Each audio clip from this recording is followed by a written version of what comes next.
නිවන් දකින්න තව එක chance එකක් තියෙනවා. මේක කන් යොමු කරගෙන අහන්න මොකද්ද මේ chance එක කියලා. පින්වතුනි, බුදුරජාණන් වහන්සේ පිරිනිවන් පෑවට පස්සේ පරම්පරාවෙන් ඒ අරහත් පරපුර ඉවර වෙලා මේ ලෝකයේ සත්වයා ධාතුන් වහන්සේලාට වඳින අවසාන දවසක් නැති වුණාට පස්සේ, එන ධාතුන් වහන්සේ නමකට වඳින අවසාන මිනිසයත් මැරුණාට පස්සේ මේ සියලු ධාතුන් වහන්සේලා එක තැනකට එකතු වෙනවා රුවන්වැලි මහ සෑයට. ලංකාවේ තියෙන ධාතුන් වහන්සේලා ඔක්කොම රුවන්වැලි සෑයට එකතු වෙනවා. එකතු වෙලා ඒ ධාතුන් වහන්සේලා ඉරිදියෙන් වඩිනවා නාගදීපේ හරහා දඹදිව වජිරාසනයට. දඹදිවට වඩින්නේ ලංකාවට නෙමෙයි. පව් කරව ගන්න එපා. දන්න අයට කියන්න මේ හතර මහා පායයි කියලා. දඹදිවටයි වඩින්නේ ධාතුන් වහන්සේලා. වැඩලා ඒ ධාතුන් වහන්සේලා බුදු සිරුරේ තිබ්බ තැනම පිහිටනවා.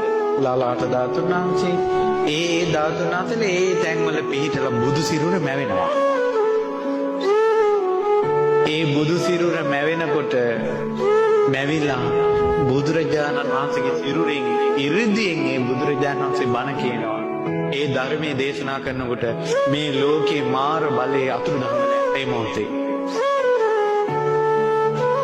එතකොට ඔය සිද්ධිය සියලු දෙවිවරු දකිනවා. බෝමාට දෙවියන් දකිනවා, මිනිසුන් දකින්නේ නැහැ. ඇයි දඹදිව වජිරාසනේ බුදුරජාණන් වහන්සේ බුදු වෙනකොට මිනිස්සු දැක්කද?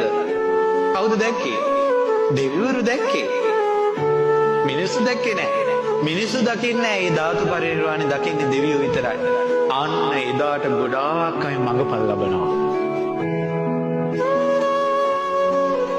එදාට ගොඩාක් බුදු ගුණ හිත හිතා හිටපු අය, අනිත්‍ය සිහි කර කර හිටපු අය, බුද්ධ භූමියට වැඳ වැඳ හිටපු අය, සෑයට බෝධියට වැඳ වැඳ හිටපු අය, අවංකවම බුදුන් සරණ ගිය අය, අවංකවම ධර්මයේ සරණ ගිය අය, අවංකවම මේ සංඝයා සරණ ගිය අය, අවංකවම අඩුපාඩු හදාගෙන පන්සිල් රැකපු අයට එදාට ඒ chance එක ඒ තමයි අවසාන අවස්ථාව.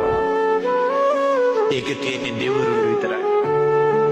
ඒකයි දිව්‍ය ලෝකයකට පැනගනිලා කියන්නේ. මේක බොරුවක් නෙවෙයි. මේක බොරුවක් නෙවෙයි.